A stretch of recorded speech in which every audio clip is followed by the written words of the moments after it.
Ahora tengo el agrado de presentarles al doctor Hernán Santa Cruz Olias, por ustedes seguramente conocido, médico, psiquiatra y psicoanalista, profesor emérito de la Universidad Javeriana, por su contribución académica de años en la Facultad de Medicina de la Universidad Javeriana, y que nos hablará sobre anorexia nerviosa a partir, digamos, de una pregunta de si es un trastorno de la conducta alimentaria o de la imagen corporal. Entonces, les doy la bienvenida. Quiero agradecerle, profe, públicamente su participación acá con nosotros. Gracias.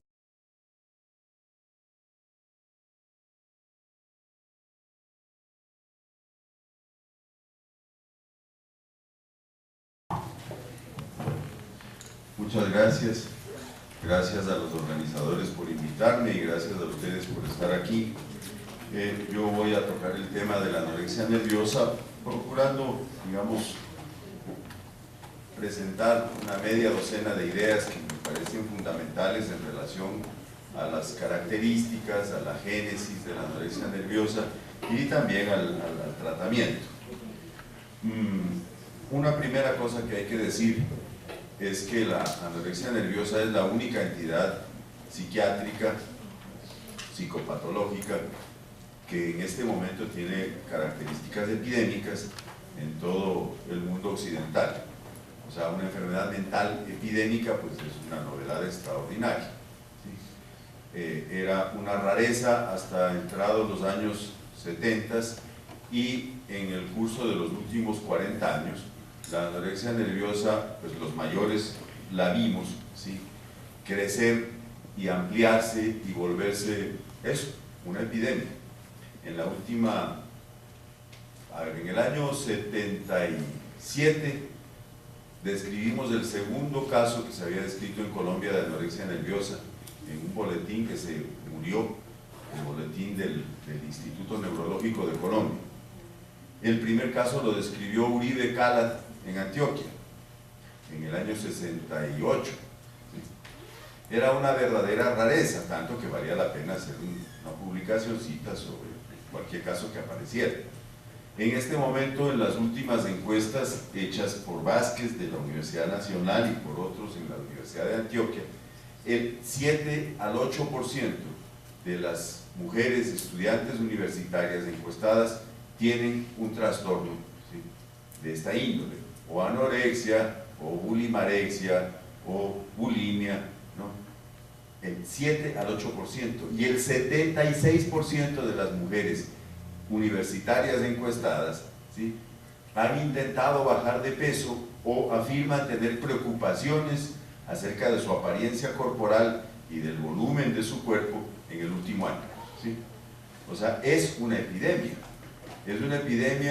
verdadera, que afecta la mente de los habitantes de este mundo en los últimos 50 años y que tiene una expresión sintomática particularmente severa con las pacientes que incidentalmente vemos todos como psiquiatras o como psicólogos o como psicoanalistas, algunas de las cuales, más de las que uno quisiera, se mueren, ¿sí? Y esa es otra cosa relevante de la anorexia nerviosa, que es también la única enfermedad mental que tiene una mortalidad cercana al 15%. ¿Sí? Con el cambio del enfoque de la atención de la enfermedad mental que surge luego del derrumbamiento de lo psicoanalítico en Estados Unidos y de la crisis del psicoanálisis norteamericano y el aplastamiento que del psicoanálisis norteamericano prácticamente se da en los últimos 25 años por una marea organicista, genetista, organicista, un poquito menos culturalista.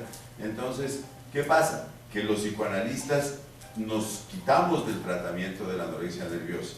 O sea, hasta donde yo alcanzo a percibirlo, muy pocos de nosotros se siguen tratando anorexias nerviosas o están abiertos a tratar pacientes con anorexia nerviosa. ¿Por qué? Porque la marea de la opinión general y de la opinión pública es que eso es un trastorno que tiene, imagínense, bases genéticas que son, por supuesto, existentes. ¿En qué sentido? En un sentido primordial. en el sentido de que las mujeres, o mejor, para decirlo con los términos de la escuela a que esto se refiere, que es la psicología evolucionista, ¿sí?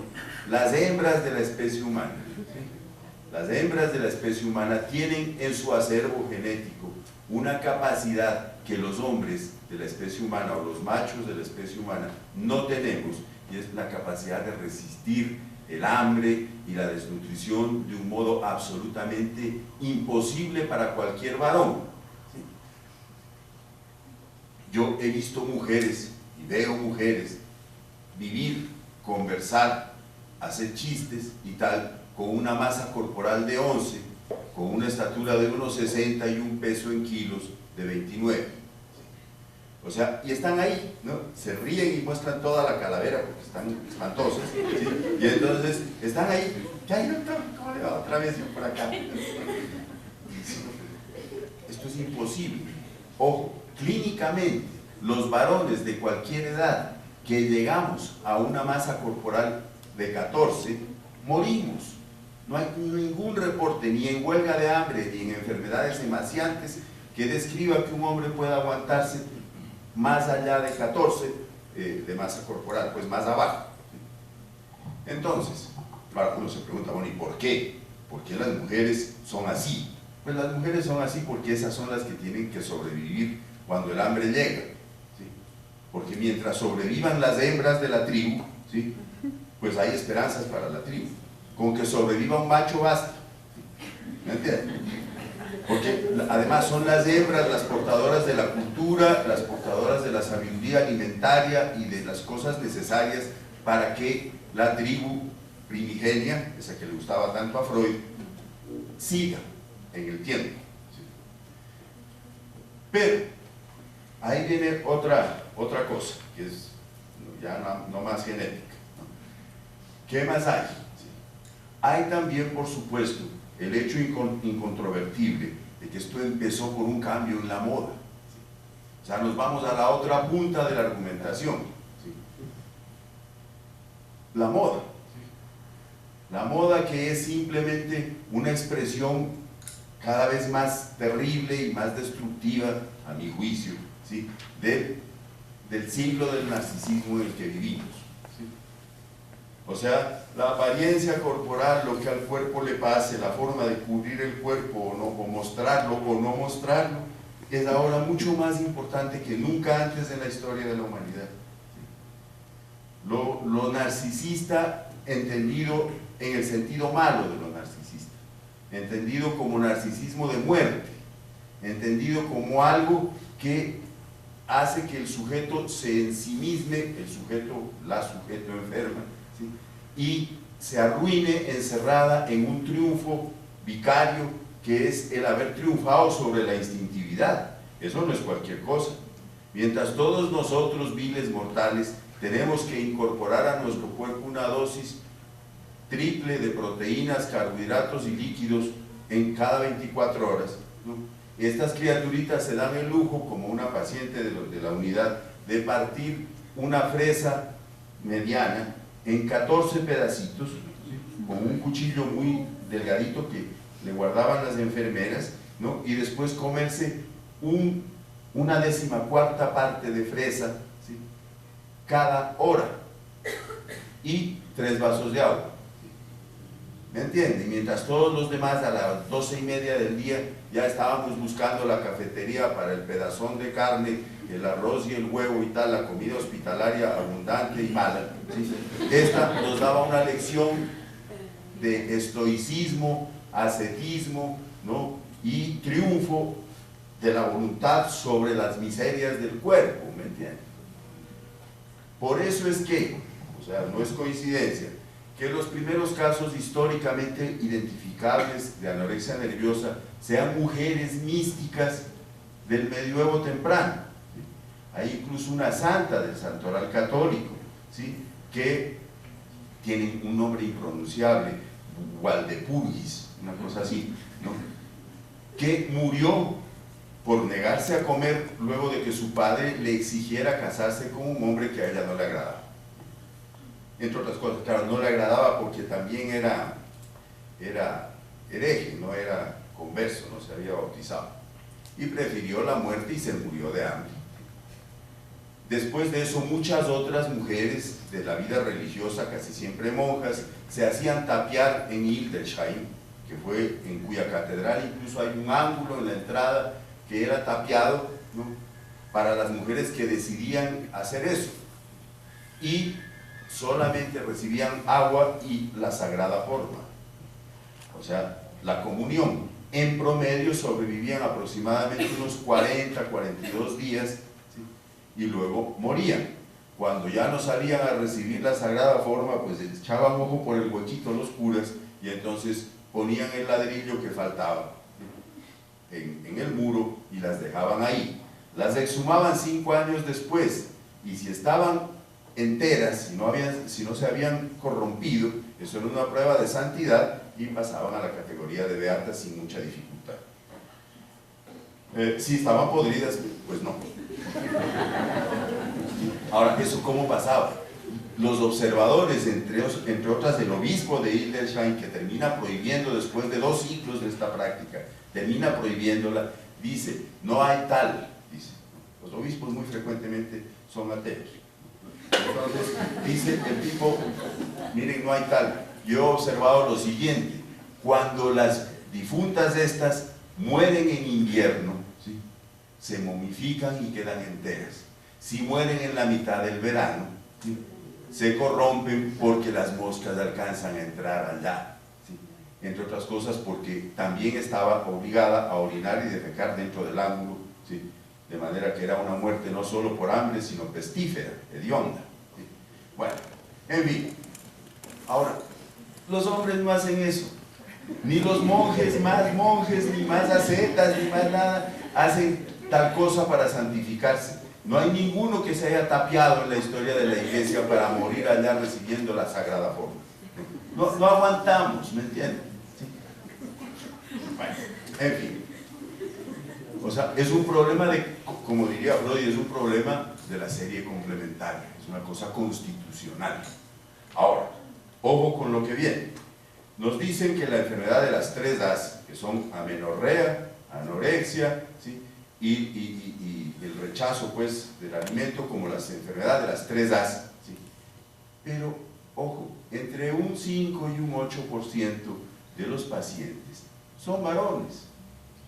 Generalmente comienza más joven, en una edad más temprana que la anorexia de las niñas, pero entonces la amenorrea no es un síntoma capital, ni es un problema hipofisario o del eje hipotálamo-hipófisis, ¿sí?, porque si no, los hombres no lo padecerían si fuera una entidad propia y exclusiva de mujeres. Algunos investigadores, hay poca evidencia sobre los varones anoréxicos, los chicos anoréxicos, pero evidentemente, ¿sí?, algunos apuntan a que un número anormalmente elevado de estos pocos casos son homosexuales. ¿Sí? Bueno, muy bien. Ahora veamos los aspectos que más nos importan, que son los psicoanalíticos. O sea, yo debo afirmar, pues, que he tenido en mi vida, ¿sí?, 9 anoréxicas nerviosas en análisis. Ninguna se ha muerto. Está relativamente bien. Hay 2 que son rotundamente obesas, lo que yo lo considero un éxito desmedido. Pero se pudo. Ahora, yo descubrí, digamos, pues, por pura intuición clínica, muy pronto quiénes eran buenas candidatas para psicoanalizarse, ¿sí?, y tener una anorexia nerviosa. Las que tenían un rasgo claro o unos rasgos claros, una estructura de personalidad en las que lo histérico estaba presente. O sea, la anorexia de buen pronóstico, independientemente de cuál sea el tratamiento, es la anorexia que se da en una mujer que tiene una estructura histérica de personalidad.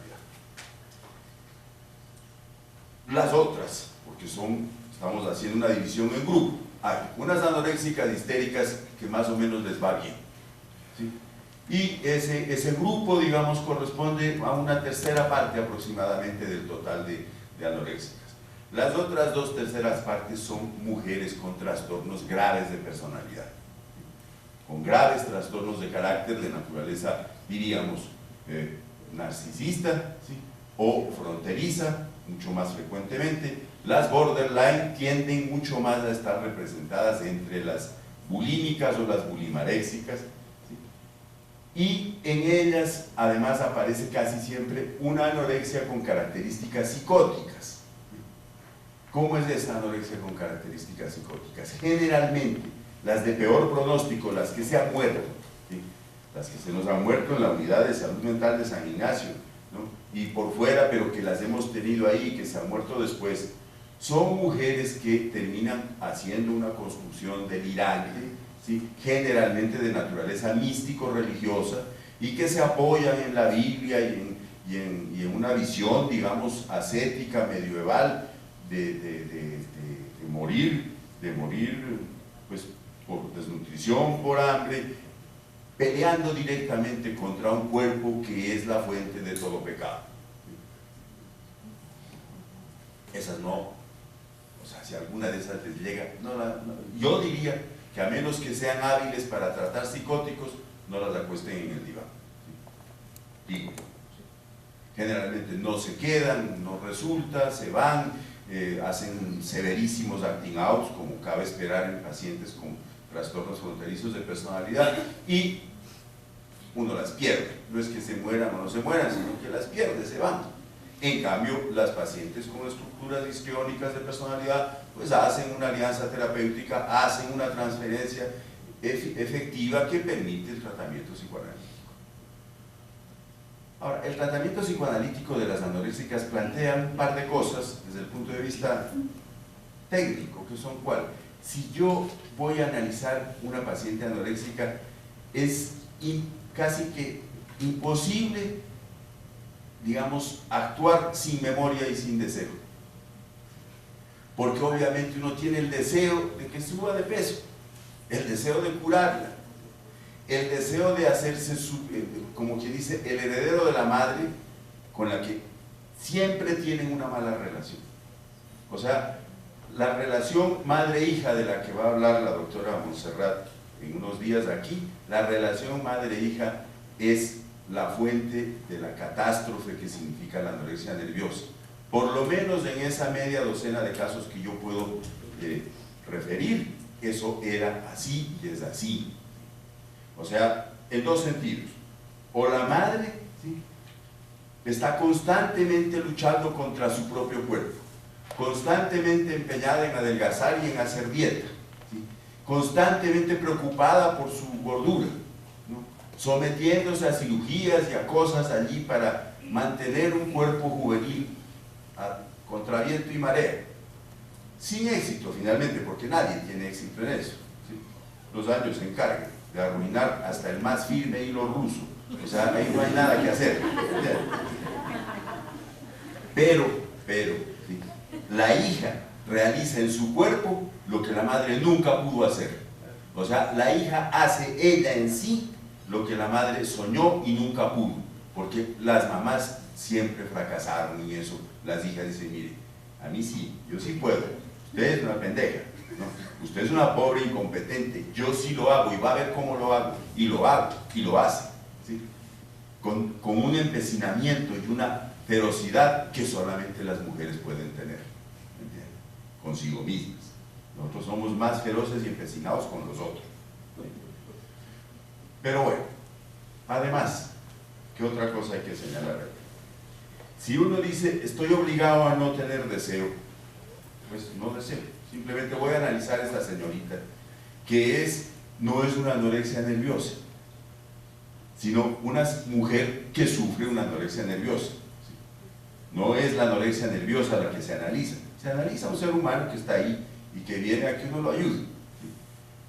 Eso desconcierta a las pacientes inicialmente, porque ellas están esperando que uno caiga en la misma trampa que los colegas previos que las vieron, porque generalmente cuando llegan donde uno ya las han toreado en varias plazas, ¿sí?, ¿no?, ya les han dado, ¿no?, olanzapina, ya les han dado antidepresivos, ¿no?, ya las han cogido con castigos y cosas, ¿no?, como si fueran niños chiquitos, ¿sí? Tienes derecho a visita si te comes el arrocito, tienes derecho, ¿no?, a leer si es que te comes la sopita, y tienes derecho, ¿no?, a ver a tu mamá si es que te tomas el suplemento nutricional. Que ese es el modelo comportamental que por supuesto se impone masivamente en el manejo de la anorexia nerviosa, en la medida en que cada vez más estamos masivamente aplastados por el estilo norteamericano de concebir la psiquiatría. Ahora,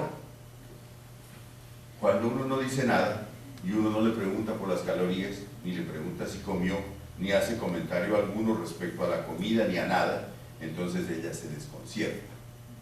Ese desconcierto inicial es perfecto, porque entonces eso terminará al cabo de unos pocos meses mostrándole a esa chica que uno no está interesado en volverse un heredero de la madre. ¿Entiende? Yo no estoy interesado en llenar ningún estómago. A mí me interesa usted en tanto que ser humano, no en tanto que flaca o gorda, sino en tanto que un ser humano. Y encuentra uno, sí, claro, esto que les he dicho respecto a la realización en el propio cuerpo de los anhelos frustrados de la madre, pero también encuentra uno, y lo he encontrado tanto en anoréxicas de las buenas, digamos, de las histéricas como de las otras, que es el antecedente de una experiencia vivida por la niña, generalmente al comienzo de la pubertad, ¿no?, cuando se siente objeto de deseo del padre. Y algunos de los peores casos que he visto tienen siempre ese antecedente. No se me olvida nunca el caso de una paciente que salió de la piscina cuando tenía como 13 añitos, había menstruado a los 11, ya llevaba 2 años de actividad ovárica y estaba pues más o menos gordita, me imagino, ¿no? Y entonces estaban en una finca por allá en Tierra Caliente, vacaciones, y entonces el papá y los dos tíos, un tío materno y un hermano del papá, comentaron cuando la vieron salir de la piscina. Uno de ellos dijo: uy, cómo ha crecido fulanita, generalmente se llama Jennifer o alguna cosa así, ¿no? Entonces, ¿cómo está de hermosa? Una cosa así, ¿cómo ha crecido? Y entonces el papá, ¿sí?, dijo: está buenísima, ¿verdad? Y la miró, dice ella, que la miró pues con una mirada cargada de deseo, dijo: me miró como lamiéndome, doctor. Y a partir de eso, ¿sí?, ella decidió adelgazar, punto, ¿sí?, y lo hizo con tanto éxito que se murió, ¿sí? O sea, perfecto. O sea, es preferible la muerte a sentirse objeto de deseo del padre, y eso es una cosa que yo creo que es más de las niñas que de los niños, ¿sí?, porque es mucho menos probable en términos descriptivos simplemente que un niño sea objeto de eso, o sea, de la mirada de la mamá y 2 tías que digan: oiga, no, Miguelito está pero buenísimo, eso no va a pasar, o es mucho menos probable que pase que en relación con una niña. Entonces, ¿esto a qué nos lleva? Nos lleva a afirmar 3 cosas. Una, que las pacientes que tienen, ¿sí?, una invasión narcisística, tanática, ¿no?, terrible, esas pacientes son de mal pronóstico. Que las pacientes que tienen una estructura histriónica y un narcisismo que tiene de dónde agarrarse, porque si no, no habría histeria, ¿sí?, en el sentido de que son chicas que uno ve que están más o menos agraciadas, ¿sí?, o sea que con unos cuantos kilos podrían, como dicen los jóvenes ahora, aguantarían, ¿me entienden?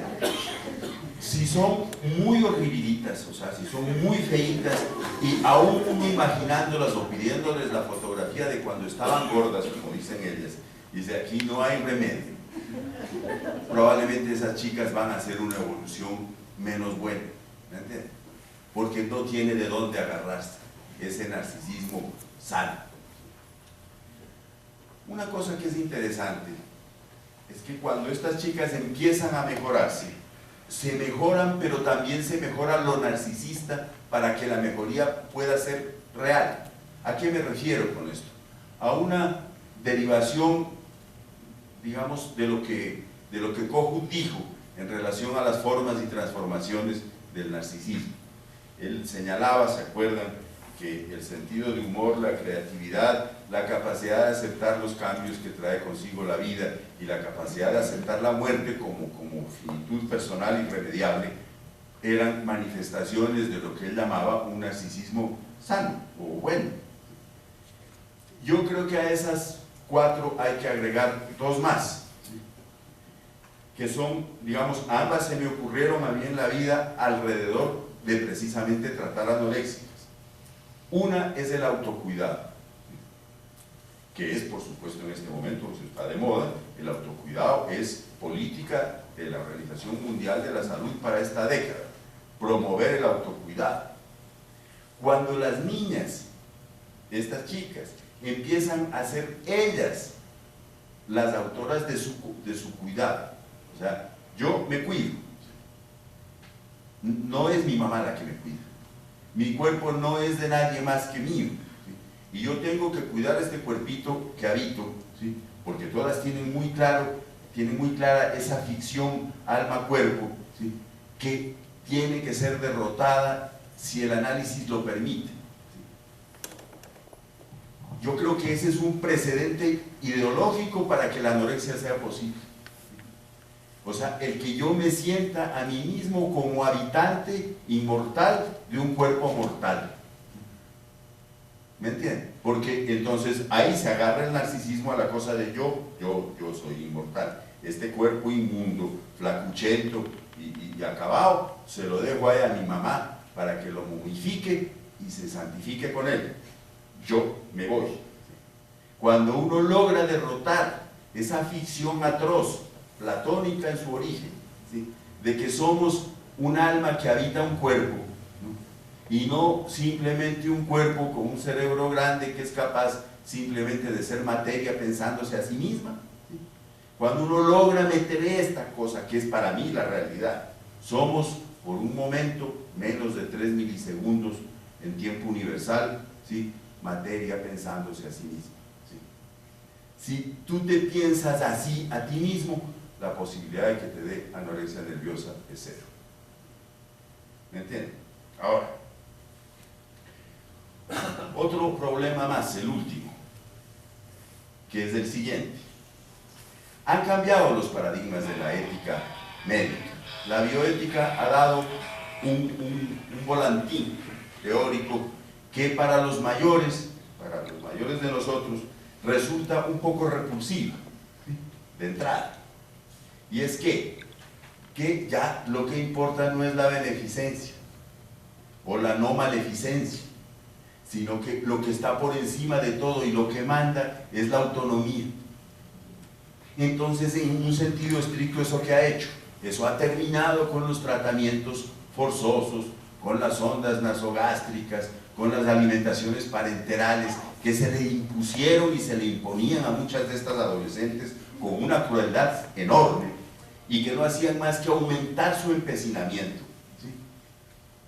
Porque uno ya no puede hacer eso, ni siquiera con una menor de edad. Si la niña dice yo no quiero que tú tal cosa, si el paciente dice yo no me quiero tomar esa pepita, tú ya no puedes decir se la toma porque yo soy el médico y pienso por usted y en aras de su bienestar le impongo la pepita o el tratamiento. La gente se puede negar y cada vez se niega más. Ahora, entonces, ¿qué vienen siendo las anoréxicas?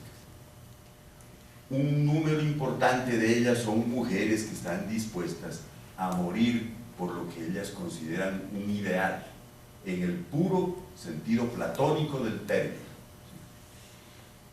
que es la base del martirologio cristiano también.